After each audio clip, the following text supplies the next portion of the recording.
मुंबईच्या महापौरांना बॉम्बस्फोटाच्या धमकीचा मेल आलाय। महापौरांच्या अधिकृत ईमेलवरती बॉम्बस्फोटाची धमकी आली आहे। महापौर कार्यालय, मुंबई मेट्रो आणि शेअर बाजाराचं कार्यालय देखील उडवून देण्याची धमकी आहे। मुंबईमध्ये 15 ऑगस्टपूर्वी स्फोट घडवण्याचा दावा करण्यात आला। मेलमध्ये खलिस्तान समर्थक घोषणा आणि काही व्यक्तींची नावं देखील नमूद आहेत। मुलांना शाळेत पाठवू नका, मेट्रोनं प्रवास करू नका असा इशारा देखील देण्यात आला। यापूर्वीही महापौरांना 2 वेळा धमकीचे मेल आले होते। धमकीचा मेल मिळाल्यानंतर मुंबई पोलिसांकडून या सगळ्या संदर्भात तपास सुरू आहे। ईमेलचा आयपी स्रोत आणि प्रेषकाचा शोध सायबर पोलिसांकडून घेतला जाण्याची शक्यता आहे।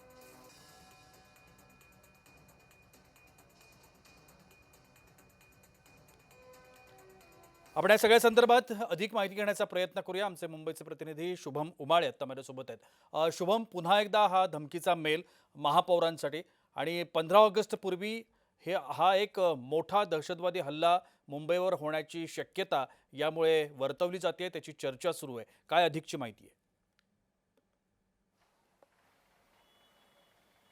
अर्थातच प्रशांत सर, पुन्हा एकदा मुंबईचे महापौर ऋतू तावडे यांना धमकीचा ईमेल हा सध्या प्राप्त झालेला आहे। त्यामुळे संपूर्ण यंत्रणा या सध्या अलर्ट मोडवर गेलेल्या आहेत। सध्या मी मुंबई महानगरपालिकेची जी मुख्य इमारत आहे त्या इमारतीच्या खाली उभा आहे आणि बॉम्ब शोधक व नाशक पथक जे आहे ते या ठिकाणी मागील पाऊण तासापासून सर्व जे आहे अलर्ट मोडवर असल्यामुळे या ठिकाणी आलं होतं आणि पाहणी जी आहे ती त्यांनी केलेली आहे। पूर्ण स्कॅनिंग जे आहे ते त्यांनी या ठिकाणी केलं होतं आणि आता मात्र जे प्रमुख जे सर्व पक्ष कार्यालय आहेत, भारतीय जनता पक्षाचं कार्यालय आहे, शिवसेनेचं कार्यालय आहे, अशा सर्व कार्यालयांमध्ये त्यांनी आता बॉम्ब शोधक नाशक पथकाने आपली पाहणी केलेली आहे आणि त्यानंतर मात्र आता हे इकडनं रवाना होताना दिसून येत आहेत। अर्थातच पाहायला गेलं तर वरिष्ठ अधिकारी हे देखील यावेळेस मुंबई पोलिसांचे या ठिकाणी उपस्थित होते आणि अर्थातच हीच व्हॅन या ठिकाणी काही वेळ आधी आली होती आणि याच व्हॅनमधनं अनेक पोलीस अधिकारी जे आहेत, पोलीस कर्मचारी जे आहेत ते सर्व त्यांची जी लागणारी सामग्री असते बॉम्ब शोधकासाठीची ती या ठिकाणी घेऊन पोहोचले होते आणि आता मात्र संपूर्ण प्रकारे तपासणी ही या मुख्य इमारतीची केल्यानंतर या ठिकाणावरून ही गाडी जी आहे आता रवाना होत आहे। एकूणच पाहायला गेलं तर 15 ऑगस्ट हे आता जवळ येत आहे आणि त्यामुळे 15 ऑगस्ट पूर्वी असा एक मेल जो प्राप्त झालेला आहे त्यामुळे संपूर्ण पोलीस यंत्रणा जी आहे ती अलर्ट मोडवर गेलेली आहे आणि त्याचमुळे कुठेतरी पोलीस बंदोबस्तात देखील वाढ करण्यात आलेली आहे।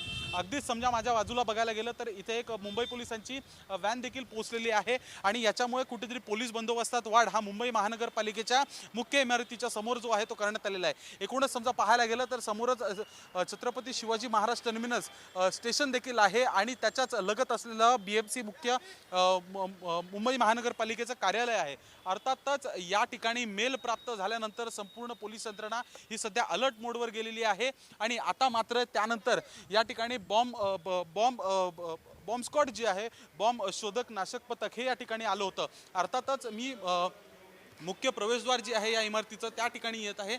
कोणाचंही ओळखपत्र बघितल्याशिवाय या ठिकाणी आतमध्ये जे आहे तो प्रवेश जो आहे तो देण्यात येत नाही आहे। अर्थातच संपूर्ण जे सुरक्षा यंत्रणा जी मुंबई महानगरपालिकेच्या इमारतीची आहे ती देखील अलर्ट मोडवर ठेवण्यात आलेली आहे। शुभम, या बॉम्बस्फोटाच्या धमकीच्या पार्श्वभूमीवरती काही वेगळ्या नवीन सूचना जारी करण्यात आलेल्या आहेत का?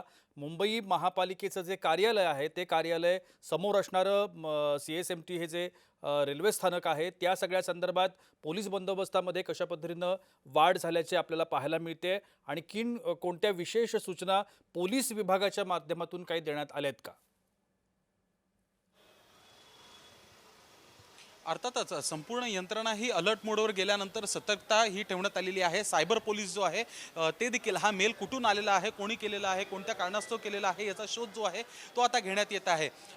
IMEI नंबरचा जो शोध आहे तो देखील घेण्यात येत आहे। त्यामुळे लवकरात लवकर नेमका हा मेल कोणी केला होता त्याला अटक देखील होण्याची दाट शक्यता आहे। तो मेल मुंबईमधून आला होता की मुंबई बाहेरून हे देखील याचा आता शोध कार्य जे आहे ते सुरू आहे। अशामध्येच मुंबई पोलिसांची एक टीम जी आहे, एक बीट टीम जी आहे ती या ठिकाणी पोहोचलेली आहे, जी महानगरपालिकेच्या इमारतीच्या समोर जी आहे ती उभे करण्यात आलेली आहे। इतकंच नाही तर महानगरपालिकेचे जे कर्मचारी आहेत ते देखील आता आपण गेटच्या आतमध्ये बघू शकतो कशा पद्धतीने या संपूर्ण प्रकरणाबद्दल चर्चा करताना दिसून येत आहेत। कारण की आताच या ठिकाणी बॉम्ब स्क्वॉड हे येऊन गेलेलं आहे, त्यांनी या ठिकाणी तपासणी केलेली आहे, महापौर कार्यालयाची तपासणी केलेली आहे आणि सर्व राजकीय पक्षांचे जे कार्यालय आहेत त्याची देखील तपासणी जी आहे ती आता यांच्याकडनं या ठिकाणी करण्यात आलेली आहे। त्यामुळे संपूर्ण मुंबई महानगरपालिका आणि आसपासचा जो परिसर आहे तो अलर्ट मोडवर ठेवण्यात आलेला आहे। पोलीस बंदोबस्तामध्ये वाढ करण्यात आलेली आहे। प्रशांत, धन्यवाद शुभम, आपण दिलेल्या विस्तृत माहिती करता।